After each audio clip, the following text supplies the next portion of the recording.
Selamat malam Laskun. Selamat malam. Hari ini kita bahas buku Perjalanan Menuju Kota Kemakmuran karya Chin Ning Su. Kita langsung masuk ke pendahuluan ya. Nah, coba dibaca yang paling atas itu. Uang, seks, dan kekuasaan adalah 3 mainan favorit yang disediakan alam semesta bagi manusia untuk memastikan bahwa kita tidak akan abadi selamanya. Ketiga elemen ini pada suatu atau lain waktu memaksa kebanyakan orang hidup tak ada puas-puasnya. Kira-kira apa maksudnya ini? Kalau menurut agama harta tata wanita ya gitu ya. Nah. Mainan favorit yang disediakan Tuhan gitu untuk memastikan kita tidak akan abadi selamanya. Menurut kalian 3 ini mana yang paling penting?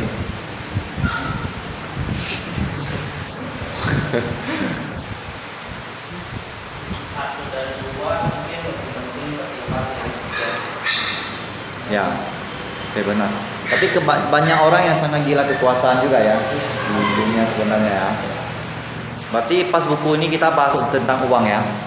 Nanti yang buku Napoleon Hill itu dia sedikit ada bahas yang seks ini berguna bagi kehidupan katanya ya. Oke, yang dibalik kekerasan terbesar adalah kemiskinan. Gitu dia bilang ya. Tak ada uang bikin orang menderita atau banyak uang bikin orang menderita. Tidak Dua-duanya juga termasuk. Ya, dua-duanya. Tak ada uang untuk orang menderita. Ada uang juga menderita juga banyak. Makanya dia bilang ya, uang adalah mainan favorit yang disediakan alam semesta bagi manusia untuk memastikan bahwa kita tidak akan abadi selamanya. Ada uang menderita, tak ada uang menderita. Ya, kira-kira berarti bawahnya lain malaikat kekayaan. Malaikat kekayaan mencurahkan berkatnya kepada orang jahat dan orang baik, pada yang rajin dan juga malas. Nah, berarti kan gini, kalian ada merasa nggak Tuhan itu nggak adil? Ada ya. Setiap orang kan ada merasa gitu ya. Tapi menurut dia ya, dia lanjutkan lagi ya, tampaknya segala sesuatu di alam semesta ini dikuasai oleh hukum yang konsisten, kecuali uang itu. Biasa orang begitu, ada suatu hukum yang konsisten tapi kecuali uang. Yang sebenarnya bukan begitu. Dia bilang tidak bisa ini.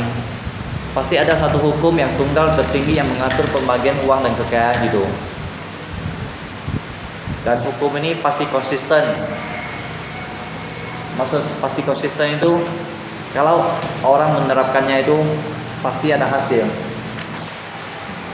Ya maksudnya hukum inilah yang 10 hukum yang harus dipegang ini ya.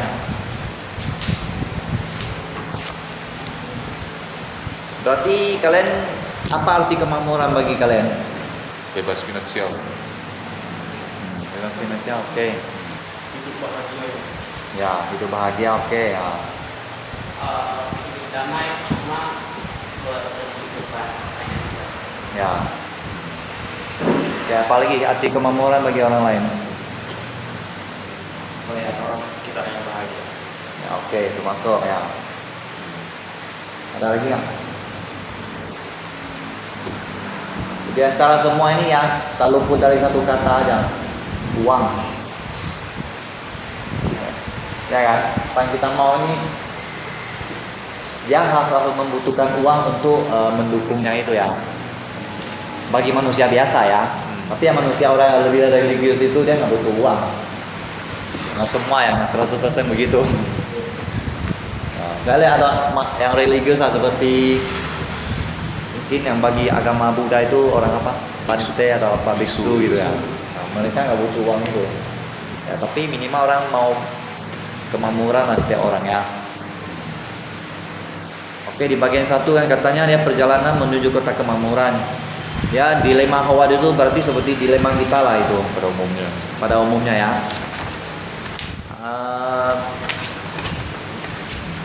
Kalian mau cari uang dilemanya apa yang pernah kalian ketemu? Ada nggak? Udah itu coba dibaca di garis itu di halaman 11 itu. Atau menurut kalian ada yang penting yang mau di-sharing bisa di-sharingkan juga di buku ini? bagian atas. Ya, di atas ya. Setiap orang dalam hidup memiliki peranan yang harus dimainkan, seperti seorang aktor yang sempurna. Seseorang harus melaksanakan perannya dengan kecakapan dan mutu yang baik. Anda berpikir untuk menolak dunia, namun pada kenyataannya Anda tidak dapat menolak dunia karena dunia telah menolak Anda. Maksudnya apa ini kira-kira? Ini kalimat terakhir ada. Ini susah. Oke. Mana? Anda tidak dapat menolak dunia karena dunia telah menolak Anda. Sepertinya dia nggak punya pilihan lagi karena dunia udah mengucilkan dia. Jadi nggak dapat bagian gitu. Maksudnya itu dia kira-kira yang saya tangkap ini dia suruh kita mainkan peranan yang perlu kita mainkan, jangan lari dari kehidupan gitu. Jangan lari dari kehidupan itu masa jangan anggap kita lari dari kehidupan, kita nggak butuh apa-apa atau nggak butuh uang di kehidupan. Nah gitu, kira-kira begitu. Padahal dia bilang kita nggak bisa pura-pura lari dari kehidupan ya. Sebenarnya kalau dunia menolak Anda itu karena kenapa dunia menolak Anda? Dunia punya suatu hukum yang pasti. Misal orang yang berusaha cepat lama dia pasti sukses, yang berusaha dia pasti nggak sukses. Berarti kalau kita mau menolak dunia, kita udah pasrah. Berarti dunia yang menolak kita gitu, bukan kita menolak dunia. Kira-kira ngerti nggak? Yang kita mau itu bukannya kita seolah udah lelah apa-apa gitu ya, enggak lah. Itu. Setelah itu bukan kita menolak dunia, dunia menolak kita. Karena dunia itu hukum alam ada yang abadi gitu. Orang yang berusaha dia pasti ada hasil, nggak mungkin dia nggak ada hasil. Cuman kadang ini usahanya itu belum tepat aja gitu. Nah, saya tangkap sih begitu yang dia bilang ya. Mana dia lanjut lagi yang di bawah itu, jangan lari dari kehidupan gitu. Di halaman 11. Jangan lari dari kehidupan, kendalikanlah, kuasailah. Dalam hal menolak dunia, bagaimana Anda dapat menolak sesuatu yang tidak pernah Anda miliki? Yang Anda cari tidak ada di sini. Kembalilah ke kehidupan Anda. Tetapi sebelum Anda kembali, Anda sebaiknya mengunjungi kota kemakmuran. Kekusutan Anda akan diluruskan di sana. Berarti yang ini kan, saya tangkap kira-kira pentingnya itu. Menurut saya setiap kehidupan kita harus tanya sebelum saya masuk kuburan, apa kehidupan yang mau saya capai gitu. Itu yang penting. Sebelum saya masuk kuburan, apa kehidupan yang mau saya capai?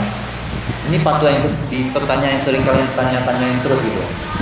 Termasuk satu lagi pertanyaannya, sebelum saya masuk kuburan juga, apa orang-orang terdekat saya yang mau saya berikan gitu? Kira-kira begitu yang kebiasaan gua gitu.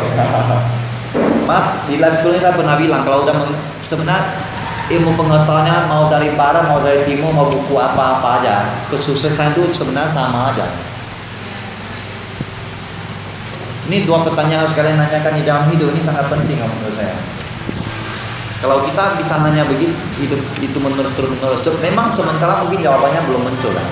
Tapi cepat lambat jawabannya muncul. Hidup kita pun lebih terarah harusnya.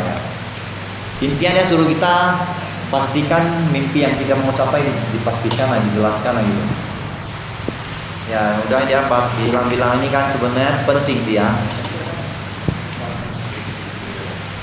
Ya saya jelaskan itu kira-kira benar nggak? Hah? Ya benar, sebenarnya indah, kita harus mengejar dulu. Kalau udah mengejar, udah dapat indah, benar indahnya kita dapat, kita baru bilang ya udah gitu. Tapi kalau udah kita belum pernah pergi kejar, belum dapat aja, kita mau bilang itu Gak indah gitu ya. pura-pura indah.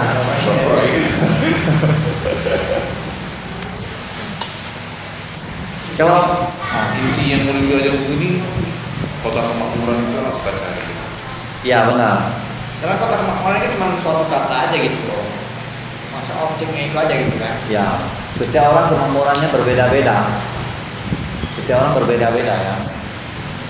Ya cuman karena mau makmur ya, dunia nyata itu yang satu uang itu yang nggak bisa dihilangkan kebanyakan.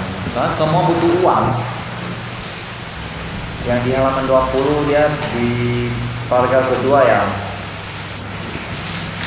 Dia bilang undangan untuk berkunjung ke sini dikeluarkan oleh Anda sendiri karena kuatnya hasrat Anda mencari jawaban atas misteri kehidupan dan pengetahuan yang mulia tentang cara bekerja kekayaan dan kemakmuran.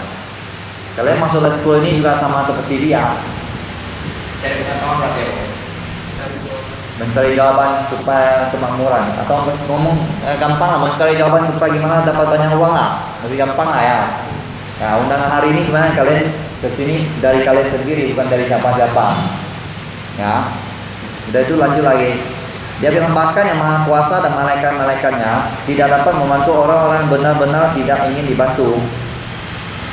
Ya, banyak sebenarnya kalau menurut persepsi Chin Su ini ya, setiap orang itu bermimpi apa aja, Tuhan itu pasti mengasihi ke dia. Menurut filosofi dia ya, mimpi apa aja yang benar berani kalian mimpikan. Waktu kalian berani mimpi itu, segera Tuhan itu sudah siapkan mimpi itu, titip ke malaikat Tuhan itu. Cuman Tuhan nggak bisa segera kasih mimpi yang kalian mimpikan itu menurut ajaran ini ya, karena kalian standarnya belum cukup. Ngerti nggak kira-kira? Ada. Nah, di dalamnya dia ada bilang standar dia kalau belum cukup, standar kalian kalau belum cukup, mimpi kalian kasih dunia ini masih adil lah. Nah, cuma memang itulah standar kita udah cukup, dia kasihnya berlimpah-limpah. Nah, ini yang di buku ini Pak ya. Yang aku tangkap dari itu, dia ada bilang kok kita itu pada berapa. Ya. Maksudnya tuh yang kita tangkap. Ya, Kalau kita nggak siap, kita dikasih mimpi kita misalnya. Ya. Kayak orang misalnya nggak siap, dikasih duit sebanyak mungkin gitu. ya, Oke, satu kayak kalau macam itu nggak adil. ya, Kedua, uangnya malah dihambur-hamburkan nanti. ya Dia benar. nggak siap. Ya, maksudnya Tuhan itu baik. Kalau kalian nggak siap itu, Tuhan kasih kalian ya. Tuhan itu mencelakai kalian maksud dia. Dia harus tunggu kita udah siap, dia baru kasih, baru membantu hambanya menurut dia.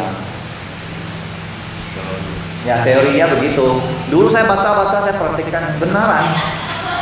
Saya ada orang sekitar saya yang bisa gitu tuh ya, benaran sesuai hukum yang dia bilang ini ya. Ya makanya kira-kiranya begitu. Dia Tuhan atau malaikat itu harus membantu orang yang benar-benar bisa dibantu gitu. Ya kalau dia asal-asalan kalian setuju nggak? Tapi kadang ada orang beruntung ya. Kadang misalnya kita cewek main loteri dapat berapa miliar Karma. Kalau itu Ya. ada di bahasa buku ini juga kan itu. Ada. Itu yang neraca bahasanya. Ya, neraca Tuhan. Yang dia bilang karma itu benar. Ya mau gimana lah ya. Kemungkinan gini loh. Misalnya waktu menang lotre itu umur 30 tahun. Kita nggak tahu, kita cuma lihat di waktu 30 tahun aja. Mana tahu waktu dia 10 tahun sampai 20 tahun karma dia baik. Gitu. Dia 30 tahun kena lotre. Apa? kehidupan sebelumnya. Mana tahu kalau menurut Chin Su kehidupan sebelumnya dia karma baiknya banyak. Karma ini dia Bagaimana kita makmuran cari dia di ya di kehidupan selanjutnya gitu kan. Cuma gini loh, kalau misalnya dia menang lotre, dia kalau menghambur-hamburkan uang itu juga, walaupun karma dia banyak itu, suatu hari habis juga karma dia baik ya. Kebanyakan berikan habis itu. Kalau sampai sini semuanya foya-foya. Ya, ya benar. Tempat pada Tuhan lagi gitu ibaratnya. Ya itulah ya.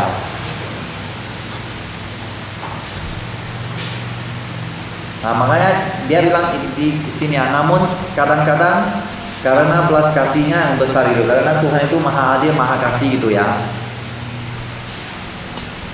Yang Tuhan itu mempercepat proses belajar orang-orang tertentu dengan menempatkan mereka dalam keadaan-keadaan luar biasa gitu. Yang di bawahnya lagi ada ditulis melalui penderitaan batin dan kemalangan manusia. Melalui penderitaan batin dan kemalangan, manusia mengambil tindakan dan solusi drastis untuk mengubah eksistensi dunianya yang biasa dan monoton itu dan berusaha keras untuk membuat terobosan dan ekspansi gitu. Berarti dari bahasa ini ya, dia suruh kalian harus menderita dan malang. Ya. Pemberian itu jadi suatu pembelajaran kita masuk dia gitu kan. Ya, Orang juga. ya benar. Jadi penderitaan sama kemalangan adalah satu syarat mutlak supaya bisa berubah. Ya. Justru kalau makanya kalau dulu masa buku itu dulu saya alami penderitaan kemalangan, saya mengutuk Tuhan. Ya kan begitu. Kenapa harus saya gitu ya? Kenapa harus saya gitu? Contoh Jack Ma dia bilang ya, justru mau sukses itu harus alami penderitaan dan penderitaan yang semakin besar. Anthony Robbins juga bilang begitu ya. Saya mulai baca buku ini kalau benar ngerti ya, penderitaan dan kemalangan kau datang. Ya menurut saya kita syukuri, asal kita jangan lari dari kehidupan itu. Banyak orang yang lari. Pengalaman saya semakin lari, Tuhan semakin mengejarnya. Kenapa mengejarnya kalian tahu? Biar cepat siap gitu loh. Benar, Tuhan itu maha adil dan maha kasih. Tuhan maunya semua orang itu sukses. Berarti kalian ketemu penderitaan dan kemalangan, kalian lari gitu ya. Dia mengejar lagi supaya kalian belajar kematangan, supaya hadiah yang kalian mau itu semua dikasih melimpah-melimpah. Berarti deritanya makin ditambah. Ya karena derita makin ditambah. Karena Tuhan itu bukan nggak sayang loh, dia sebenarnya sayang. Sayangnya supaya derita kita tambah. Kita nggak mau lagi hidup ini, kita jangan lari dari kehidupan, kita pergi menghadapinya gitu. Nggak ada masuk bagian 2 ya. Bagian 2 dia menyingkapkan rahasia, satu-satunya rahasia terbesar dari tarik uang ya. Ya dia mengungkapkan rahasia uang lah, gampang pahaminya gitulah. Coba bantu dibaca yang di garis itu. Tidak satupun mata manusia melihat atau telinga manusia mendengar juga hati manusia sanggup memahami apa yang telah disediakan Tuhan bagi orang-orang yang mengasihinya. Bukan Tuhan yang pelit, yang mengambil segalanya dari anak-anaknya. Sebaliknya, karena kebodohannya sendirilah anak-anaknya mengasingkan diri dari aliran kemurahan hati Tuhan yang berlimpah-limpah. Hakikat Tuhan yang sejati ialah selalu memberi. Mengumpulkan kekayaan bukanlah pekerjaan sulit. Sinar matahari tidak memilih-milih siapa yang harus menikmati terangnya. Namun bagi orang-orang yang bersembunyi di dalam rumah, mereka memiliki kehilangan manfaat dari matahari. Sebagaimana matahari terbit di timur dan kebetulan barat, kuasa ilahi yang mengatur pembagian kekayaan juga senantiasa mengikuti hukum semesta. Apa katanya maksudnya ini?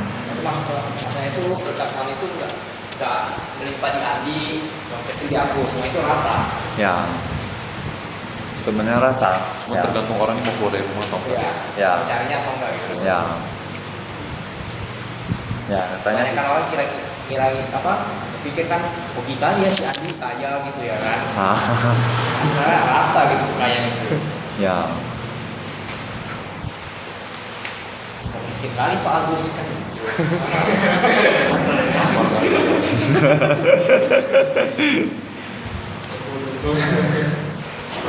Berarti kalau gitu menurut kalian kesuksesan itu suatu keberuntungan atau suatu usaha yang terus menerus?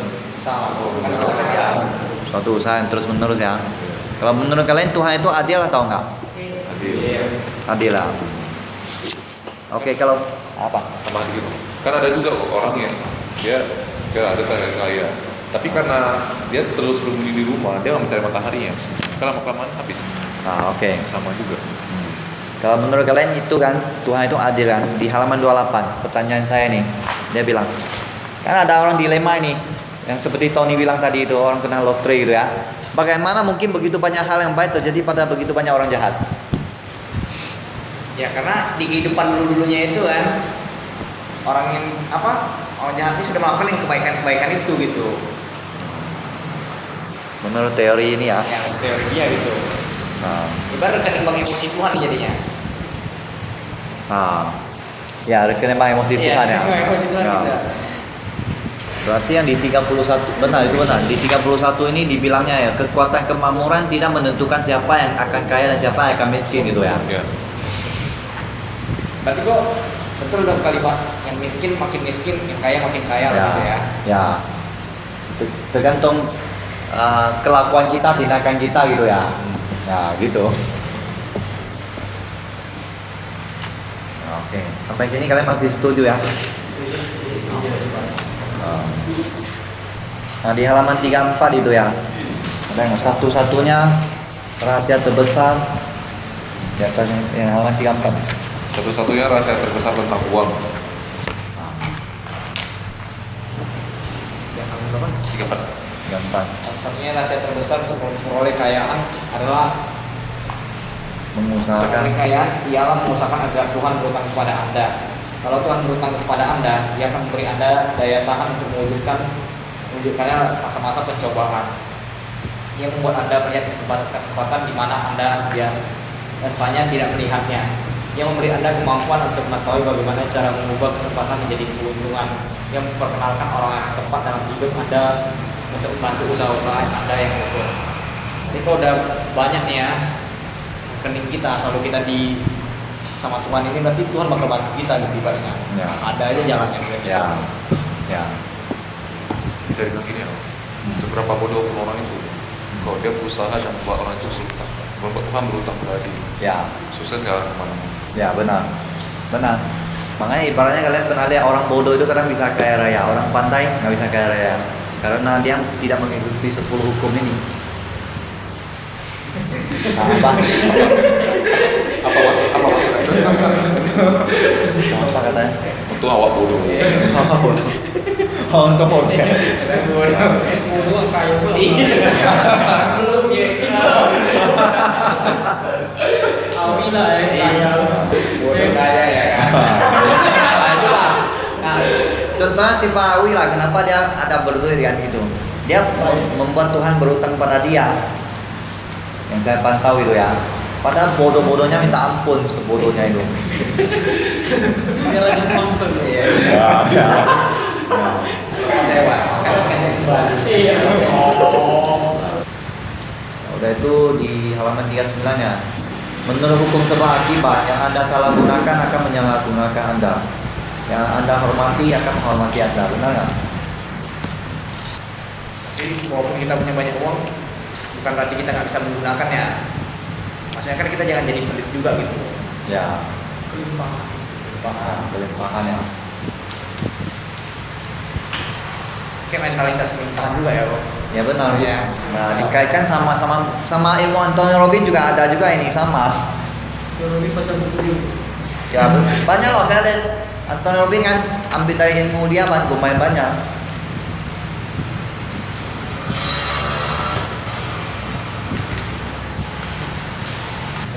Yang di halaman 39 ya, dia bilang kehormatan, paragraf kedua itu, kehormatan adalah akar jiwa Anda dan akar segala kekaguman.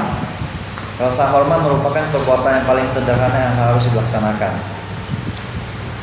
Nah itulah yang saya mau nanya. Biasa kalian lihat bisa orang kaya itu ya, kebanyakan lah dia orangnya kira-kiranya maksudnya menghormati dunia ini yang ada atau arogansi yang banyak. Gimana kok menghormati dunia ini? Kalian lihat orang kaya, kebanyakan yang kalian temui lah ya, dia pandai menghormati dunia ini yang ada, misal menghormati orang, menghormati segala sesuatu itu, atau orang arogansinya yang sangat tinggi itu yang kalian temui. Menghormati orang. Hah? Banyak agak situ juga. Banyak ya? Lebih banyak kira-kira yang mana? Menghormati. Dua-duanya ya? Iya. Nggak bisa bilang gitu sih Pak. Nah, Karena itu kan yang rap bukan berat. Iya. Mungkin pandangan kita kan ya. ada orang kaya nih tapi dia arogan. Tapi yang kita belum nampak dia di belakangnya dia ngapain. Mungkin aja dia di luar ada berbuat baik, cuma kita nggak tahu. Ya, oke, Dia Pak. nggak mau Berarti tahu. Berarti itu bukan termasuk arogan sih. Iya sih, cuman Nah, cara tergantung cara pandang kita aja sebenarnya. ya. Tapi kalau kata Tony betul juga kok, memang ada juga memang arogan kali gitu. Memang ada. Iya juga gitu. Tapi Makanya harus itu kayaknya orang-orang yang nanti kayaknya bakal teman gue. Ya. Bukan menurutku sih bukan kayaknya bukan secara murni secara keras menurut hukum ini ya dia yang pantas dapat Ya. dari arogan. Sekarang masalah banyak. Karena dia sudah melawan hukum pertama. Ya. Berarti ya seperti Tony bilang benar, dia Dulu mungkin karmanya baik aja, sekarang dia terima. Tapi dia kayak itu terus nggak menghormati. Menurut kalian bisa lama nggak?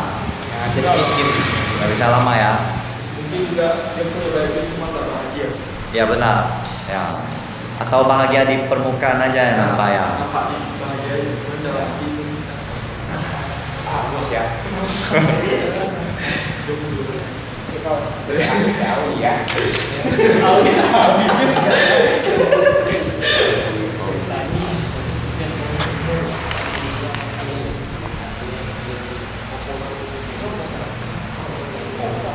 Jadi untuk memperlakukan uang dengan hormat tuh caranya gimana?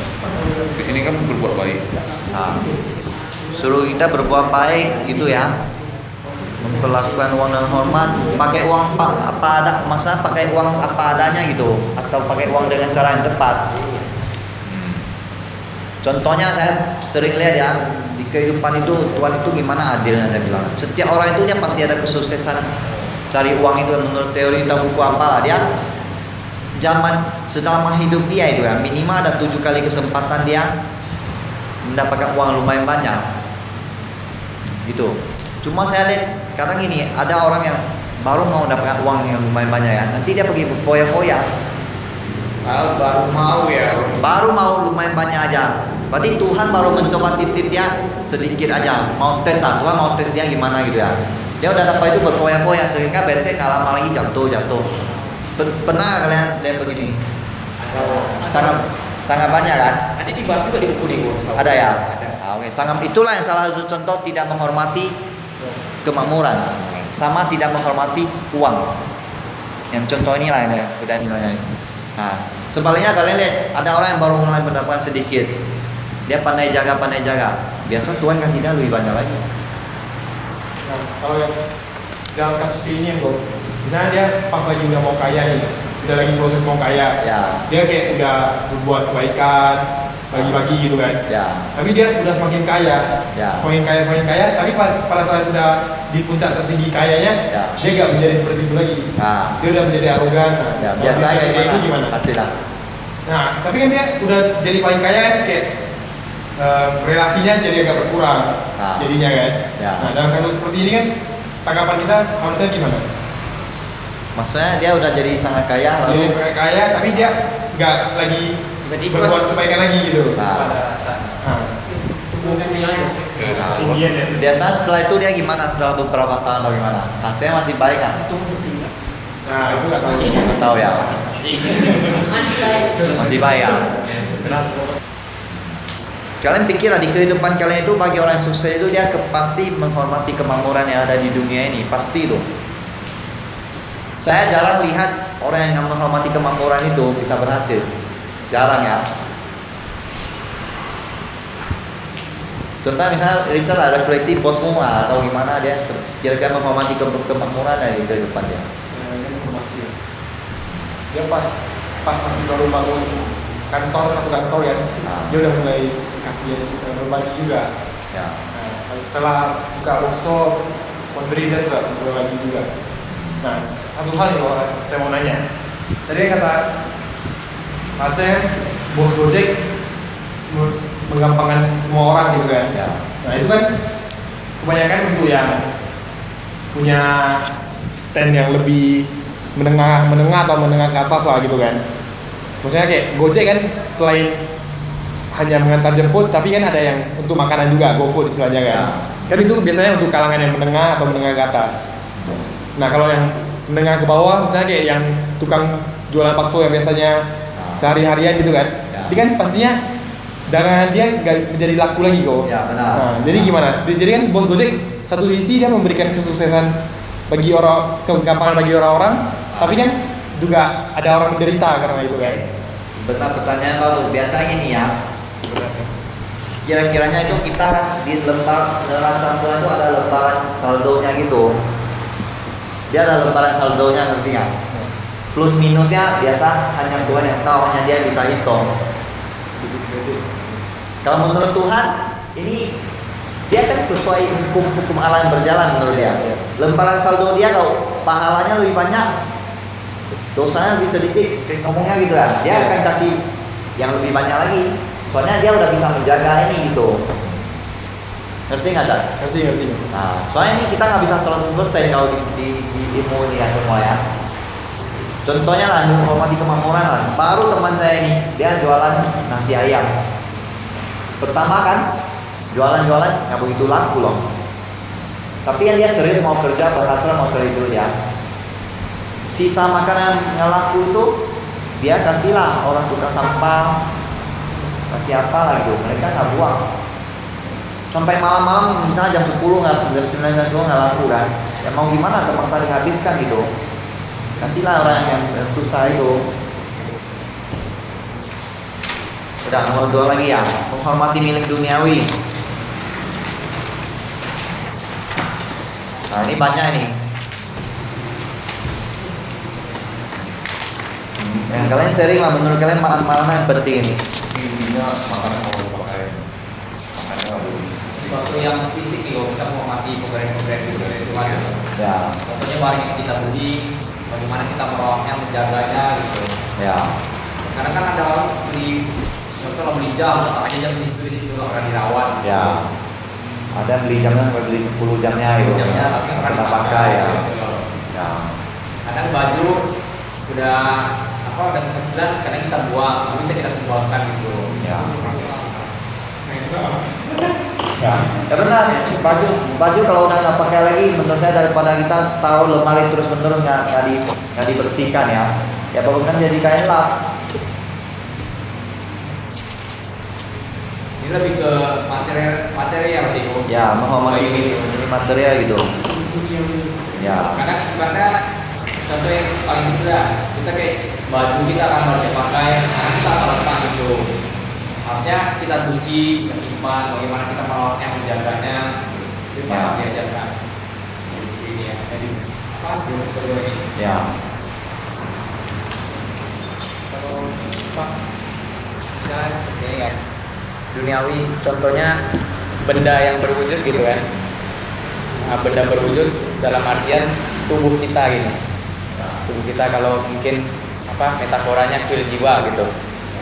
Nah, menghormati milik duniawi berarti kita contoh menghormati diri sendiri. Berarti menjaga diri sendiri berarti udah menghargai pemberian dari Tuhan, udah menghargai pemberian dari orang tua. Kalau menurut saya. Jadi kalau kita berbuat baik berarti kita juga udah apa? Membuat Tuhan berutang pada kita dan membuat karma baik untuk kedua orang tua kita juga. Kalau menurut pandangan saya sih seperti itu.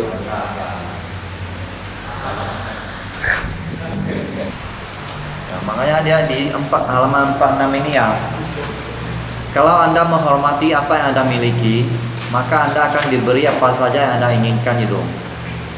Dengan menghormati dan memelihara apa yang Anda miliki, Anda akan diberi milik yang lebih banyak dan lebih melimpah lagi. Ya, karena kan Tuhan yang dia titip sedikit itu, ya dia lihat hambanya udah bisa merawatnya, menjaganya itu, ya dia bisa kasih melimpah. Kalau udah dia titip sedikit itu nggak bisa jalan, nggak bisa merawatnya, mana bisa? Dia menarik balik lagi ya. Ya, udah itu kekuatan kemakmuran memberi ganjaran. Ganjaran itu hadiah ya kepada orang yang mengurus perwujudannya, yang memberi tanggung jawab untuk memelihara kekayaan duniawi kepada orang-orang yang dianggap sebagai penjaga dan pemelihara yang tangkap gitu. Nah, itu yang 48 lagi ya. Dia suruh kita syukuri hidup kita gitu ya. Ya, realitas materialnya yang paling penting ini yang di atas ini juga. Dia suruh kita kuasailah pengetahuan bagaimana mengelola uang. Ini penting juga nih. Suruh pengetahuan adalah tombol lampu untuk melenjamkan kegelapan kebodohan. Ya, mencari pengetahuan itu yang banyak itu di kehidupan. Itulah termasuk menghormati yang non material juga ya. Udah itu dia suruh kita berdoa yang benar gitu, minta cara yang benar. Ada nggak? Setelah rumah bersih, kebersihan, imam, selesaikan janji-janji kecil, ada nggak? ada. Nah, selesai janji-janji kecil, kata-kata mempunyai kekuatan besar gitu ya. Suruh mulailah memberdayakan kata Anda dan menjaga perkataan Anda. Nggak tepati janji gimana? Solusinya? Kalau tepatnya ini cari permasalahan. Hah? Minta maaf ke orangnya. Kalau nggak cari jadwal lain. Cari jalan lain baru benar. Misal kita janji saya tepati ini itu waktu sampai saya nggak tepati, cari jadwal ganti jadwalnya ke dia gitu. Kebanyakan orang responnya kayak mana? Diam-diam aja, semoga nggak ada yang tahu gitu ya. Tuhan juga nggak tahu gitu ya. Yang itu mas. Hah? Ya. Ya kan kalian ketemu kayak mana? Di paling bawah itu ya dia suruh kita pejamkan yang paling bawah halaman 53 ya. Sudah pejamkanlah mata Anda gitu ya. Dia suruh kita berdoa yang benar gitu.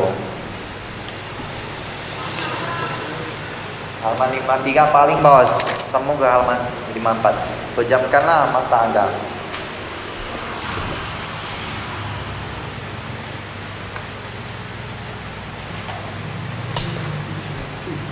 Apa katanya ini? Apa katanya? Mimpi berarti Ya, dulu kita menghayal ya. Ya. Memberinya dengan ya benar dengan kayak dulu udah memberinya ada dua cara juga. Gini cara memberinya, ambillah, gitu. Atau saya memberi dengan tulus, semoga Anda mendapat lebih lagi gitu. Beda memberinya. Ya. Ada orang ini yang memberinya itu dia nggak rela, nggak tulus gitu. Banyak. Ya. Ya. Ya.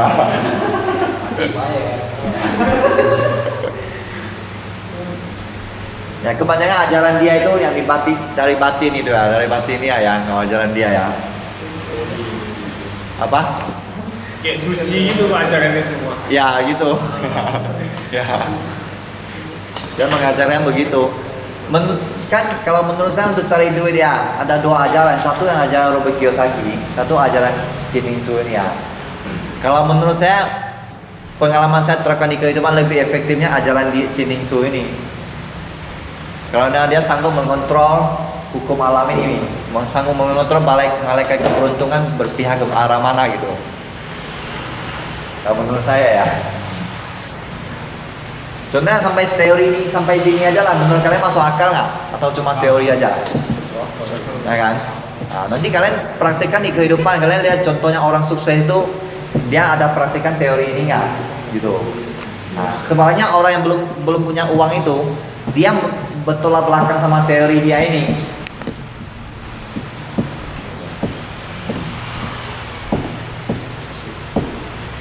Udah itu di bawahnya lagi ada suruh kita mempertahankan hidup sederhana gitu ya.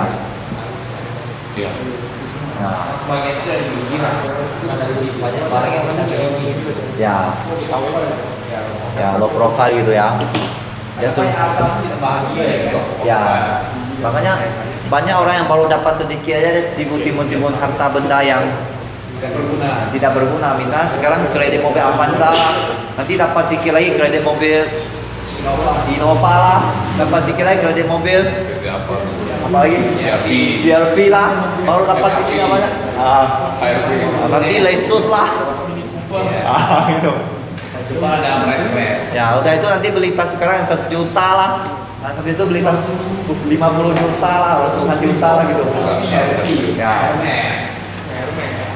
Udah itu gini juga loh yang non material gini loh. Tapi gini loh, ada yang beli tas 100 juta itu menurut kalian itu salah atau benar orangnya?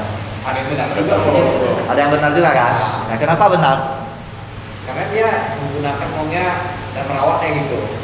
Ya udah itu tergantung standar dia juga gitu. Standar dari situ. Ya sesuai kemampuan dia. Tanya ini agak lebih sensitif itu lebih praktikal sih.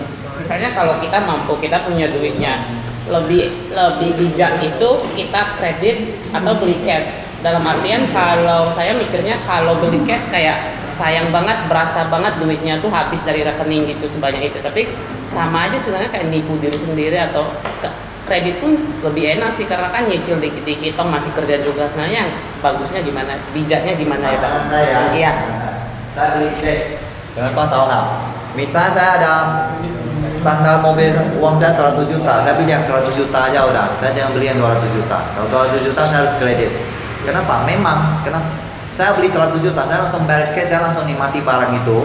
Seluruh waktu saya fokus pada supaya gimana mencari uang yang lebih banyak lagi. supaya gimana waktu saya itu fokus membantu orang lain lebih banyak gitu. Nah, memikir tagihan lagi, ngerti nggak? Iya. Kayak misalnya di usia 20-an itu lebih bijaknya kalau membuat lebih sedikit kredit-kredit itu ya. Menurut saya begitu. Kita bila perlu jangan kredit sama sekali. Biar waktu kita seluruhnya fokus pada menyelesaikan masalah orang lain. Menyelesaikan masalah orang lain, membantu orang lain. Itu menjadi Tuhan berutang sama kita. Lama-lama piutang kita banyak. Tuhan bayar sama bunga-bunganya datang. Kalau beli kredit gitu ya, tiap bulan pikir, oh kredit saya udah mau sampai nih. Atau seharusnya uang itu kan saya mau membantu orang lain, kalau kredit saya sampai nggak jadi saya membantu orang lain. Nggak ngerti nggak? Efeknya lebih terasa. Ya.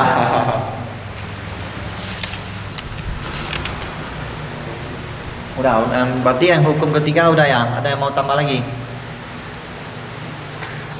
Udah bahas lagi hukum keempat, hakikat uang yang menyenangkan itu. Berarti yang poin hukum keempat nih, walaupun saat kita dalam keadaan down kayak keuangan kita tersendat, Ya. kita harus tetap bersyukur gitu. Ya. Diajarkan gitu ya. Ya. Terus banyak sekedar bersyukur, tapi minta pada Tuhan cara seperti ini dan dalam ilham dia gitu. Ya benar. Meminta ketabahan hati kita dan kekuatannya supaya bisa melewatinya gitu ya. Banyak kan orang kalau udah tersendat uangnya pasti stres. Gimana Ya. dia biar cepat lunas gitu, berdiri lah gitu ya kan. Ya benar. Yang pengerjaannya yang bagus. Ya. Makanya kalian banyak lihat di YouTube nggak? Saya nggak pernah lihat video, saya lihat sekilas. Ada yang utang 3 miliar, sebentar lagi dari dapat 5 miliar gitu ya. Nah gitu ya. Apa? Si Vina Video. Nah gitu ya. Dia main investasi ini, bawa investasi apa saham, bukan saham apa? Forex. Ya. Utang 3 miliar ya? Nah. 17. Nah, lalu kenapa dia bisa begitu? Saya sih nggak lihat di YouTube-nya, saya nggak berminat lihat. Kenapa kira-kiranya? Jadi sempat stres juga kok, cuman dia apa mau stres itu. Ya, dia lawan ya. Dia nggak cicil jadi. Cicil lah. Ya. Dia lari dari kegagalan itu. Dia nggak lari kan? Ya. Dia malah face orang yang langsung yang dia Ya. udah terpikir dia bilang dia mau lari, cuma dia mikir kalau dia lari itu orang tuanya dikejar. Ya benar. Ya. Tapi dia nggak cepat juga loh untuk lunas 17 miliar itu 4 tahun juga prosesnya. 4 tahun ya. Ya. Berarti waktu itu dia kan anggap ini suatu Masalah. bukan masalah, salah. Karena dia sempat stres masalah maksudnya. Ya, pertama ya. Berarti setelah itu mungkin dia pikir anggap ini suatu permainan Tuhan sama dia gitu ya. Suatu permainan Tuhan sama dia gitu kan, bukan selamanya gitu. Anggapnya main-main gitu. Ya, udah itu dia pasti pikir ya, dia minta ketabahan hati gitu dan kekuatan. Karena saya mau menanggung jawab gitu. Dia pasti pikir begitu, nggak akan ada yang lain lagi dia pikir menurut saya. Nah, saya ada pikir orang tuanya atau apa gitu ya. Nah, ngerti nggak? Nah, kalau bagi orang itu kan hakikat uang ini menyedihkan. Oh, saya udah utang 3 miliar gitu loh itu. Nah, lari lah, karena sedih saya tentu lari. Ya karena tadi anggap ini udahlah menyenangkan. Sementara inilah tanggung jawab perlu saya lakukan gitu kan. Saya jalanilah menyenangkan ini. Dan hukum keempat kan dia bicara tentang kekayaan material, kekayaan spiritual juga perlu. Masa spiritual ini belajar di masa-masa sulit tetap bahagia gitu. Ya benar ya. Jadi kenapa harus tunggu bahagianya nanti setelah banyak uang? Baru sekarang Ya. sekarang gitu. Ya. Berarti kira-kira Tuhan bilang gini loh. Wih, anak ini aja tanpa saya kasih dia apa-apa aja dia bisa bahagia gitu loh. Bagaimana kalau saya kasih dia lebih lagi tes ya? Oh lebih bahagia lagi. Oh kalau gitu saya kasih lebih lagi gitu. Oh lebih bahagia lagi, kasih semua lah kasih dia gitu. Jadi itu udah buat Tuhan berutang pada kita jadinya. Ya benar. Ya. Tapi ya sebaliknya kita kalau mau tunggu kita ada apa-apa dulu baru bahagia apa-apa gitu ya. Nggak bisa. Menurut Tuhan itu nggak wajar ya. Tunggu bahagia saya mau kasihmu. Berarti kalau saya nggak kasihmu, Anda nggak bahagia. Itu apa? Mau bagi Tuhan itu seluruh umat saya, makhluk hidup saya wajib bahagia gitu menurut dia. Berarti dia suruh kita berbahagialah sebelum lingkungan itu membaik ya. Itu yang ilmu yang harus kita dapat. Orang lain terbalik. Dia lingkungan baik dulu baru bahagia. Ini lingkungan belum baik itu penderitamu bahagia gitu ya. Percaya loh kalian, saya terhitung banyak contoh lagi. Kalau orang yang bisa ketabahan hati sampai begitu ya, lingkungan dia semakin jelek kan semakin bahagia itu ya. Titik baliknya itu sangat cepat berubah, sangat cepat sekali itu. Termasuk Nancy Ningsu ini juga, dia waktu itu dulu tak ada apa-apa, mungkin jadi orang yang nggak ada rumah itu apa, tunawisma itu kan. Itu dia masuk ke gereja berdoa yang lain-lain, dan seketika setahun aja dia langsung kaya raya, langsung sukses. Dicerita dia di buku Mental Baja Pantang Menyerah atau buku mana ya?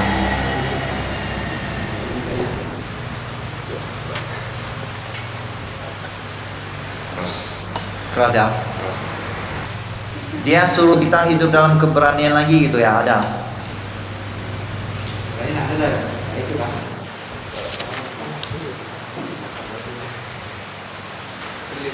Di halaman 62 itu, apa yang akan saya lakukan dengan hidup saya lebih penting daripada apa yang sudah saya lakukan. Yang akan Rencana lebih baik daripada meratap yang Masa lalu. ya. Ya. Udah itu yang halaman 63 ada. Uang adalah mainan Tuhan. Ada nggak? Ya. Nah, apa katanya ini? Uang adalah mainan Tuhan. Kalau anak-anaknya merindukannya, ia mengirimkannya berlimpah pemberian dan kekayaan. Kalau anak-anaknya terjerat dalam pemberian itu dan melupakannya, ia tetap tersembunyi. Kalau anak-anaknya menyalahgunakan pemberian itu, ia mengambil pemberian itu dari mereka. Berarti sampai sini kan, Wo? Ya. Jadi maksudkan, ya sebenarnya waktu kita terjerat dalam pemberian Tuhan gitu kan, kita jadi lupa Tuhan, ya kita nggak akan tiba-tiba jatuh miskin gitu. Tapi saat kita menyalahgunakannya, baru kita jatuh miskin dan Tuhan nggak akan kasih kita lagi gitu. Tapi kalau orang yang misalnya udah diberi nih uang, tapi dia nggak jadi pelit, tetap jadi biasa aja gitu, Tuhan pasti kasih dia lebih berlimpah lagi. Mentalitas kelimpahan jadinya. Ya. Itu yang dimaksud ini hakikat uang menyenangkan ya. Dia suruh kita berprinsip terhadap uang ini menyenangkan. Kebanyakan orang berprinsip terhadap uang ini yang saya lihat menyedihkan. Dia ada uang aja dia pun bingung. Tak ada uang dia pun bingung gitu. Ada uang bingung, nggak ada uang apa lagi. Ya itu. Yang ini diajarkan itu kita nggak ada uang kita pun menyenangkan. Ada uang lebih menyenangkan lagi gitu. Itu yang disebut hukum ini hakikat uang menyenangkan gitu ya. Apalagi yang berapa nih? Jadi sebenarnya Tuhan mau kasih berkat itu pada orang yang udah matang gitu. Ya, kalau benar. kalau belum matang Tuhan menundanya gitu. Ya, kalau ya. kasih sekarang ya malah nanti akan habis lagi gitu. Paling benar. paling terakhir Ya, halaman benar. 67. Ya benar. Ya kalau cerita ini masuk akal sih kok. Dia bilang kan ada pemusik nih kan. Dia sebenarnya besok nih bakal jadi trainer dia nih. Ya. Cuman tiba-tiba dibuat kecelakaan atau apa. Ya. Lupa lah gitu kan. Ah, Terus ya. orang ini pikir wah sial kali orang nih kan teman Ya. dia pikir si Ya. kawan ini. Ya. Tahu-taunya setelah 2 tahun dia berusaha lagi gitu kan, Ya. dia jadi kaya lagi. Terus cerita ke teman-temannya, aku bersyukur kemarin dok kecelakaan. Ya. Kalau nggak kecelakaan aku jadi tenar, uang yang aku pakai itu untuk narkoba, Ya. alkohol dan lain-lain gitu. Waktu itu ya. Waktu itu ya. Karena dia udah tahu menderita, dia menggunakan uangnya dengan baik gitu. Ya. Ya oke. Ada yang lain untuk hari ini? Bermanfaat nggak ya hari ini kira-kira? Sama-sama. Bermanfaat ya.